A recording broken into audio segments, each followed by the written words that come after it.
Reading आपका है पश्च अभिनति। आज का टॉपिक होगा पश्च अभिनति।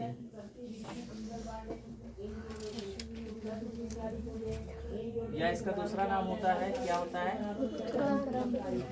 और इंग्लिश में कहते हैं रिवर्स बायस, ठीक है ना, उत्क्रम अभिनति।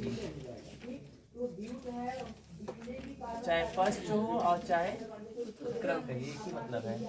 और अभिनति में चाहे अग्र हो चाहे फर्स्ट हो, आपको दो चीजें पहले समझ में आनी चाहिए आवेश के बारे में। पहले जैसे धन आवेश है और ये भी धन आवेश है, तो इनके बीच कौन सा बल लगता है, प्रतिकर्षण। समान आवेश इसको कहते हैं सजातीय आवेश। सजातीय आवेश के बीच हमेशा प्रतिकर्षण बल लगता है, चाहे वो दोनों आपका निगेटिव यानी ऋण भी हो सकते हैं, इनके भी बीच कौन सा बल लगेगा, प्रतिकर्षण। और जब ये चीजें समझ में आएंगी तभी आपको आगे की चीजें समझ में आएंगी। और एक प्लस और एक माइनस, इसे कहते हैं विजातीय आवेश, यानी कि अलग अलग आवेश के बीच हमेशा अट्रैक्शन यानी अट्रैक्ट होते हैं, तो यहाँ पे कौन सा बल लगेगा, आकर्षण। और हमें एक चीज जानना है कि धारा का प्रवाह कब होता है पीएन संधि में। तो ये क्वेश्चन कोई आपसे एग्जामिनर पूछ सकता है, पीएन संधि में धारा का प्रभाव कब होता है, धारा का प्रवाह कब होगा, बहुसंख्यक के कारण। हमेशा याद कर लीजिए, किसके कारण, हाँ, तो बहुसंख्यक यानी जो ज्यादा होते हैं। तो पी में बहुसंख्यक के रूप में कौन होते हैं, होल होते हैं, जिसमें धन आवेश होता है ना। और एन वाले में बहुसंख्यक रूप में कौन होते हैं, इलेक्ट्रॉन, जिसमें ऋण आवेश होता है। जब इनका जब प्रवाह होगा, इनका जब विसरण होगा, तभी आपका क्या होगा, धारा का प्रवाह होगा। इनका नहीं होगा तो धारा का प्रवाह नहीं होगा, ठीक है। और इनका प्रवाह का मतलब क्या होता है कि पी भाग से किसमें जाए, एन भाग में, और यहाँ एन भाग वाले किसमें जाए, जब ये क्रिया प्रारंभ हो जाएगी तब उस पीएन संधि में धारा का प्रवाह चालू हो जाएगा। और ये सब कब चालू होंगी, जब आपके जो अवक्षय परत है, अवक्षय परत की चौड़ाई कम हो जाए, यानी कि अवरोधी विद्युत क्षेत्र का मान कम हो जाए, तब ये काम होगा, वैसे नहीं होगा। क्या आपको समझ में आया है ना ये सब चीजें। अच्छा चलिए, अभिनति की बात हो रही थी। पश्च अभिनति होती क्या है, पहले आप फिगर के थ्रू आपको समझाते हैं। अभिनति एक प्रकार की होती है कि बाह्य विद्युत स्रोत को जोड़ना या संयोजित करना, किसमें, पीएन संधि में, ये होता है अभिनति का मतलब। लेकिन अब चलिए हम जोड़ते हैं, स्टार्ट करते हैं। ये देखिए ध्यान से, ये कौन सा है, पी वाला मान लेते हैं, और ये कौन सा है, एन, ठीक है ना। ये पी और एन, यहाँ पे बहुसंख्यक के रूप में कौन होते हैं, जिस पर कौन सा आवेश होता है, धन आवेश होता है। ये बहुसंख्यक है, जब तक इनका प्रवाह यानी विसरण नहीं होगा तब तक धारा का प्रवाह नहीं होगा।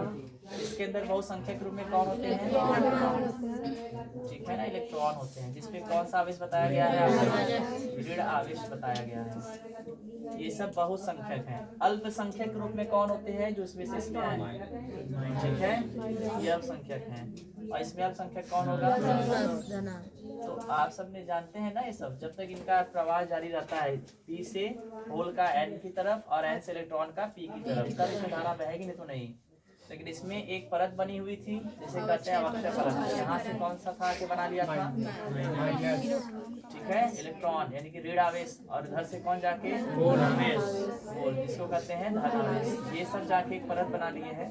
और इनकी परत बनाने से प्रॉब्लम क्या हुई, प्रॉब्लम ये हुई कि यहाँ से होल का और वहाँ से इलेक्ट्रॉन का विसरण समाप्त हो चुका था, रुक गया था। उसको जारी रखने के लिए हमने क्या बनाया था, एक अभिनति किया। अभिनति मतलब एक बैटरी को हमने यहाँ से संयोजित किया, जिसे कहते हैं बाह्य विद्युत क्षेत्र या विद्युत स्रोत भी कर सकते हैं, स्रोत जोड़ना, ठीक है।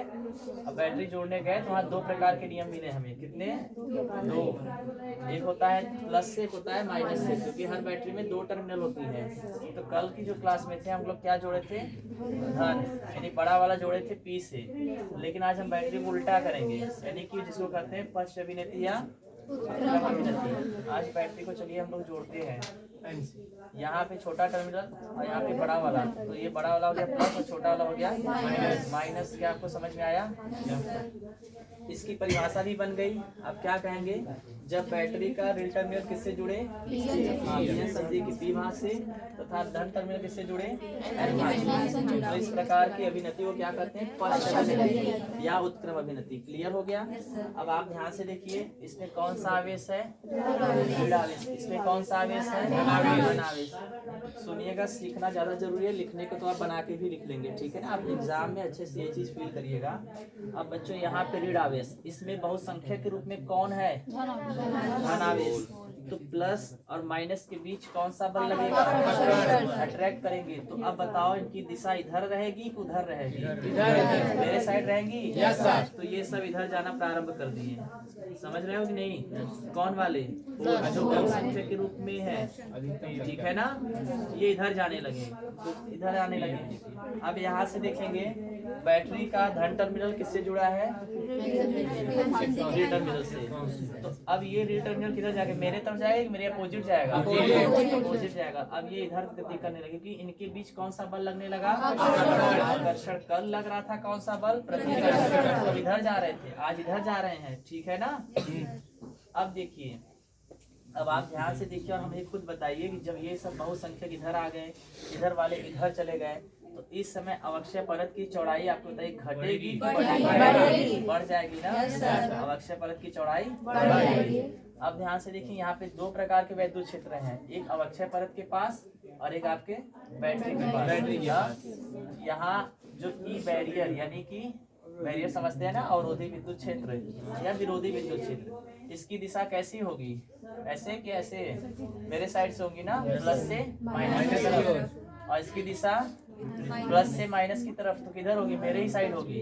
देख रहे हैं, इधर होगी ना। तो यहाँ पे आप क्या देख रहे हैं कि पश्च अभिनति या उत्क्रम अभिनति में अवरोधी विद्युत क्षेत्र और बाह्य विद्युत क्षेत्र दोनों ही एक दूसरे के समान दिशा में होते हैं, ठीक है। समान दिशा में जब होते हैं तो ये सिचुएशन आपको मिलता है। तब क्या मिलता है कि इसमें उपस्थित जो होल होते हैं बैटरी के ऋण टर्मिनल से आकर्षित होकर किधर हो जाते हैं?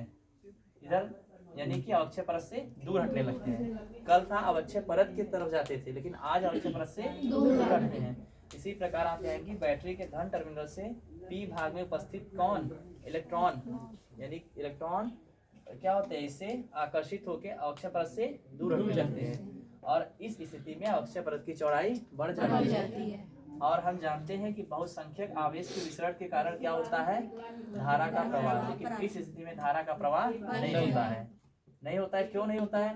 जब ये इधर जाने लगे, अवक्षय परत की चौड़ाई बढ़ने लगी, तब तो पी से न तो एन में, एन से न तो पी में कोई आ जा नहीं रहा है। जब तक हमने पहले बताया बहुसंख्यक का जब आना जाना होगा तभी धारा का प्रवाह होगा। इस स्थिति में धारा का प्रवाह नहीं होगा, यानी नगण्य मान के चलिए, ठीक है ना। कोई दिक्कत है? समझ गए ना। अब बहुत सारे बच्चों में चला सर ये सब कहाँ जाएंगे? कौन? अल्पसंख्यक। तो इनकी दिशा किधर होगी? इधर चले जाएंगे ना, अपोजिट चलेंगे। तो अपोजिट चले जाएंगे क्योंकि यहाँ पे प्रतिकर्षण पर लगने लगेगा। लेकिन हमें एक ही चीज जानना है कि बहुसंख्यक के कारण ही धारा का प्रवाह होता है। जब एक की चौड़ाई बढ़ने लगी तो यहाँ धारा का प्रवाह नहीं होगा। क्या आपको टॉपिक क्लियर हो गया है? चलिए नोट करिए, देखिए समझाना पड़ेगा फिर से कि अब सीधे लिखा दिया जाए। लिखा है, देखिए जब पीएन संधि पर, पीएन संधि तल पर, जब पीएन संधि तल पर, जब पीएन संधि तल पर पी भाग बैटरी के ऋण टर्मिनल से, पी भाग बैटरी के ऋण, ऋण मतलब समझते हैं ना, ऋण टर्मिनल से, ऋण टर्मिनल से तथा एन भाग बैटरी के धन टर्मिनल से, एन भाग बैटरी के धन टर्मिनल से संयोजित होता है। तो इस प्रकार की अभिनति को, तो इस प्रकार की अभिनति को उत्क्रम अभिनति या पश्च अभिनति कहते हैं। कोई एक लिखिएगा, उत्क्रम अभिनति या पश्च अभिनति कहते हैं। जो बच्चे लिख नहीं पा रहे वो खुद अपना दिमाग लगा के लिख सकते हैं। आप यहाँ देखिए, खुद लिखा हुआ है, यहाँ दिख रहा है कि प्लस वाला किससे जुड़ा है? एन से। तो ये आप नहीं लिख सकते कि बैटरी का धन टर्मिनल एन से संयोजित हो गया। इस प्रकार के अभिनति क्या कहते हैं? सब लोग लिख लिए ना? आगे लिखिए, पैराग्राफ चेंज करके लिखिए। अब इसके बाद आप फिगर बनाइएगा, फिगर के नीचे आप लिखना प्रारंभ करिए। उत्क्रम अभिनति में, उत्क्रम अभिनति में, उत्क्रम अभिनति में पी भाग में उपस्थित, पी भाग में उपस्थित होल पी भाग में उपस्थित होल, यानी जो बहुसंख्यक उसी की बात करेंगे हम। पी भाग में उपस्थित होल बैटरी के री टर्मिनल से आकर्षित होकर, बैटरी के री टर्मिनल से आकर्षित होकर क्रम अभिनति में पी भाग में उपस्थित होल बैटरी के री टर्मिनल से आकर्षित होकर, हो गया, तथा इसमें सेंटेंस जोड़ देते हैं, तथा एन भाग में उपस्थित, हाँ सही है, एन भाग में उपस्थित, एन भाग में उपस्थित कौन होता है बहुसंख्यक के रूप में? इलेक्ट्रॉन। तो एन भाग में उपस्थित इलेक्ट्रॉन बैटरी के कौन से टर्मिनल से? हाँ, एन भाग में उपस्थित इलेक्ट्रॉन बैटरी के धन टर्मिनल से आकर्षित होकर अब अक्षय परत से दूर हटेंगे कि पास जाएंगे? दूर हटेंगे। हाँ, यानी कि विपरीत दिशा में ना। बैटरी का धन टर्मिनल एन भाग में उपस्थित इलेक्ट्रॉन से आकर्षित होकर अब अक्षय परत की विपरीत दिशा में गतिशील हो जाते हैं। अब अक्षय परत के विपरीत दिशा में, यहाँ पे अक्षय परत की विपरीत दिशा में दोनों के लिए हो गया, पी भाग के लिए भी और एन भाग के लिए भी। यहाँ से इसका होल, वहां से उसका इलेक्ट्रॉन अब अक्षय परत से दूर रखने लगे, ठीक है ना? हाँ, गतिशील हो जाते हैं, हो जाता है। और इस स्थिति में अब अक्षय परत की चौड़ाई घटती है कि बढ़ती है? बढ़ जाती है। अब अक्षय परत की चौड़ाई या मोटाई भी कर सकते हैं, बढ़ जाती है, चौड़ाई बढ़ जाती है। अब अक्षय परत की चौड़ाई बढ़ जाती है,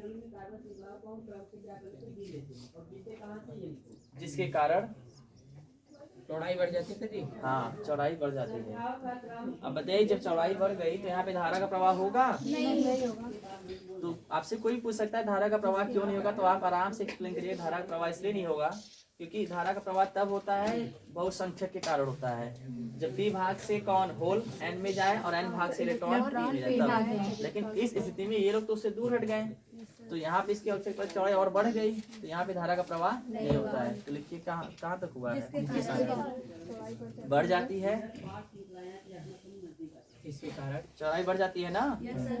और पीएन संधि में, जिसके कारण पीएन संधि में, यदि जिसके कारण लिखे तो वही बना के जोड़े, जिसके कारण पीएन संधि में या पीएन संधि तल में धारा का प्रवाह नहीं होता। रीजन क्या है? चौड़ाई। धारा का प्रवाह नहीं होता। हो गया। रीजन लिखना है तो सुन लीजिए। रीजन आप क्या लिख सकते हैं? क्योंकि इस स्थिति में पी भाग में उपस्थित होल तथा एन भाग में उपस्थित इलेक्ट्रॉन का विसरण नहीं होता है। रीजन लिख सकते हैं, क्योंकि इस स्थिति में पी भाग में उपस्थित होल तथा एन भाग में उपस्थित इलेक्ट्रॉन का विसरण नहीं होता है। विसरण मतलब न तो एन में जाएगा, एन से न तो इलेक्ट्रॉन पी में जाएगा, जिससे धारा, रीजन यही है धारा का न प्रवाह होने का कारण। समझ गए ना? क्लियर? पीछे क्लियर हो रहा है बच्चों? सब इधर चले आए, वो वाले बहुसंख्यक इधर चले आए, तो कहाँ से होगा? जब तक ये आदान प्रदान नहीं होगा तब तक नहीं होगा। हो गया? इसका रीजन यही है, ठीक है? हो गया जी। आगे लिखिए, तथा साथ ही साथ अवरोधी विद्युत क्षेत्र तथा बाह्य विद्युत क्षेत्र। साथ ही साथ, हाँ, अवरोधी विद्युत क्षेत्र तथा बाह्य विद्युत क्षेत्र एक दूसरे के समान दिशा में होते हैं। एक दूसरे के समान दिशा में विद्युत क्षेत्र और बाह्य विद्युत क्षेत्र एक दूसरे के समान दिशा में होते हैं। ये टॉपिक क्लियर हुआ सभी को? तो मैंने आपको 2-3 बार समझा दिया, मैं फिर से समझा दूंगा। ये इस प्रकार के अभिव्यक्ति की परिभाषा देनी है। तो जब पीएन संधि में पी भाग बैटरी के री टर्मिनल से और एन भाग बैटरी के धन टर्मिनल से जुड़ा होता है, संयुक्त है, तो इस प्रकार के उत्क्रम को क्या कहते हैं? पश अभिनति, सॉरी उत्क्रम नहीं, इस प्रकार की अभिनति को पश अभिनति या उत्क्रम अभिनति कहते हैं। जब बैटरी का री टर्मिनल किससे जुड़ता है? पी भाग से, तो यहाँ पे उपस्थित जो होल होते हैं बैटरी के री टर्मिनल से आकर्षित होकर तथा एन भाग में इलेक्ट्रॉन बैटरी के धन टर्मिनल से आकर्षित होकर क्या होते हैं? अवक्षय परत से दूर हटने लगते हैं, जिससे अवक्षय परत की चौड़ाई बढ़ जाती है और धारा का प्रवाह नहीं होता है। सबसे बड़ा रीजन ये है क्योंकि बहुसंख्यक जो यहाँ पे है वोल्ट और यहाँ पे बहुसंख्यक जो इलेक्ट्रॉन, इन सबका विसरण क्या होता है, समाप्त हो जाता है इसीलिए। और यहाँ पे अवरोधी विद्युत क्षेत्र और बाह्य विद्युत क्षेत्र एक दूसरे के समान दिशा में होते हैं, ये भी आप देख सकते हैं। ठीक है, ओके।